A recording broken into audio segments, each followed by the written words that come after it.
Hey fragrance lovers and enthusiasts, it's Benjamin here at the Syd Story Fragrance Channel, coming back at you with another fragrance review. I hope that you like this video today. This is an original concept, an original idea. I thought of this one, and I've never seen anybody on YouTube or the fragrance world ever do a video like this. So these are 5 fragrances I'm going to be missing. I'm going to miss wearing them in the high heat, in the summer temperatures, because these fragrances are so dense, they're so rich, and they're so sweet. They just become cloying and just too much for, most people. You can get away with just about any fragrance indoors, and maybe you just don't care. You wear what you like, but I do try to spray responsibly, so I'm not going to be pulling out these rich, sweet, gourmand, and oud fragrances for the winter. This is a salute. This is a praise of these fragrances, and I'm just going to have to tuck you away in the closet until it gets a little bit colder outside. So the first one I wanted to share with y'all is 24 Gold from Syd Story. This is the Oud edition. This is a little bit richer. This is a little bit more woody, a little bit more oudy.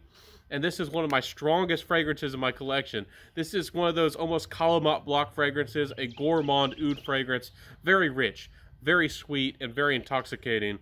A date fragrance, an out-and-about fragrance, a fragrance that draws attention for certain. This is one of the best modern oud fragrances on the market. If you're scared of oud, I don't think that this one will scare you away. If you're a Western nose, if you're from the United States, etc., I don't think that this one will scare you away at all. But it does smell exotic and different and very sweet. This is a beautiful fragrance. I wish I would have bought the big bottle. That's how good this stuff is. It's worth every penny. You can find, I think, a full 100 mils, a full-size bottle for $50-odd. So maybe $60. It's not too expensive for what it is. But it is sometimes kind of hard to get your hands on. Anyways, another fragrance that's getting hard to get, it's discontinued as far as I know, is Pure Tonka by Mugler. You might not have heard of this fragrance, and you might not know what this fragrance is all about. Yes, there's Tonka, but there also are coffee and tobacco nuances. This is very rich and sweet, but it has a heart of lavender to this fragrance. And I think that adds a modern quality to this, also makes this fragrance not so dense and not so rich, but of course it's still too sweet really to wear for high temperatures. But this fragrance for me is just so wonderful. It works perfectly. It works perfectly in so many situations. This is one of my best date night fragrances. The ladies love this fragrance on me. But this fragrance is just, it's getting hard to get. I do recommend it. And also I do want to mention as well, it has that lavender heart, and that is makes a big difference. It's a big deal because that is also kind of what gives La Nuit de l'Homme its signature character. So if you think of La Nuit de l'Homme, that's more of a cardamom lavender fragrance. This is more of a Tonka lavender fragrance, very modern and very approachable, very interesting stuff. So big performer as well. Got to be careful on the trigger with this one. Don't overspray this. Big fragrance. Another one I'm going to be missing wearing in the high temperatures. I cannot wear this in the high temperatures. This is definitely more of a winter fragrance for me. This is Oud Saffron by Montal. Y'all know how strong Montal fragrances can be, and this one is no slouch. This is a strong performer.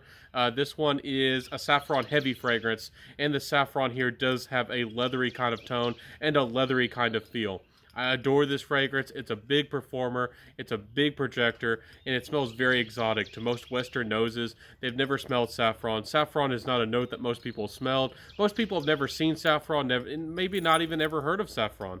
Saffron, I think, as far as I know, is most commonly used to flavor certain dishes. Spain, I think, loves to flavor their rice for celebrations. But saffron is just not a note that the average person is familiar with. This brings saffron, and it is a big punch of it, and I absolutely adore it for being such a strong saffron fragrance. I personally feel like that classic, rose oud combination that Montal is known for, maybe infamous for, is very much in the background, and I like that. I like that it's more of a base and not the forefront of the fragrance. That rose is definitely playing second fiddle to the saffron. Montal rose can overpower some of their compositions, in my opinion.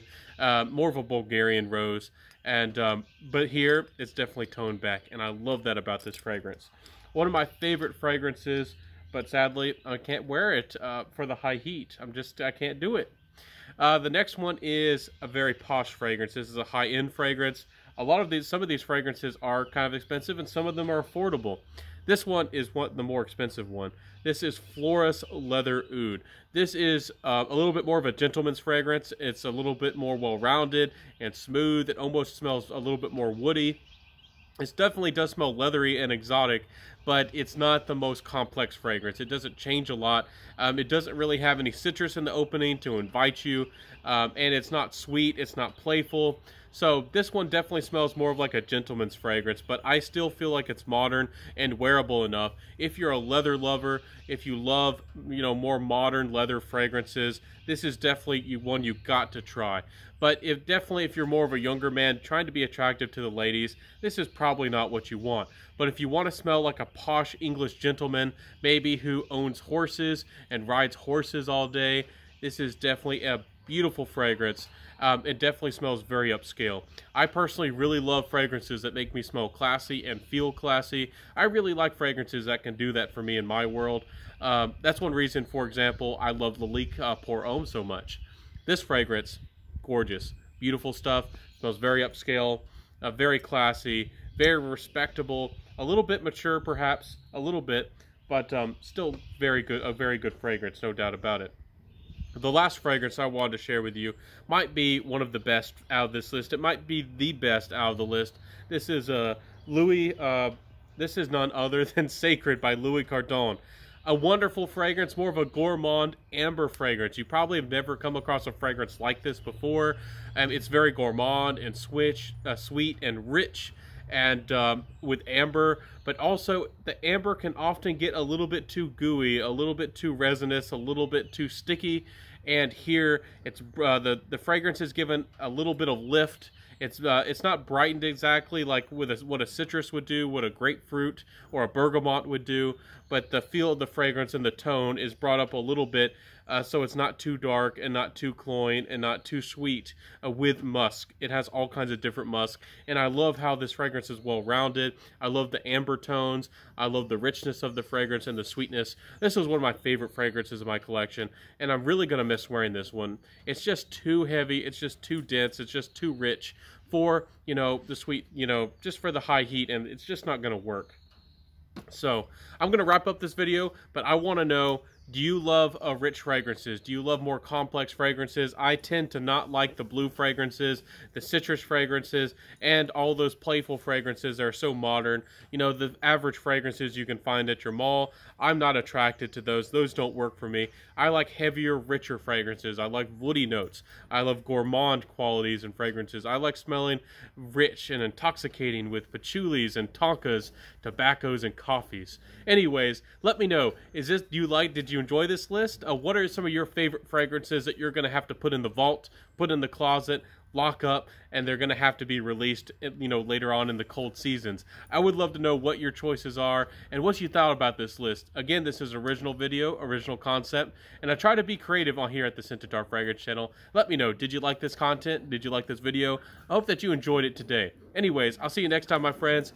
I really appreciate every single one of you. If you did like my content today and you want to help me out as a YouTuber, as a fragrance reviewer, and help me grow, please down below, please like, comment, subscribe, hit that notification bell, share the video, tell a friend, and when you do hit that notification bell, hitting the notification bell is the most important thing, because you'll actually get notified of my content, and you actually have to hit all notifications, because if you don't, you won't get notified of my content. That's how YouTube works. It makes us jump through a lot of hoops.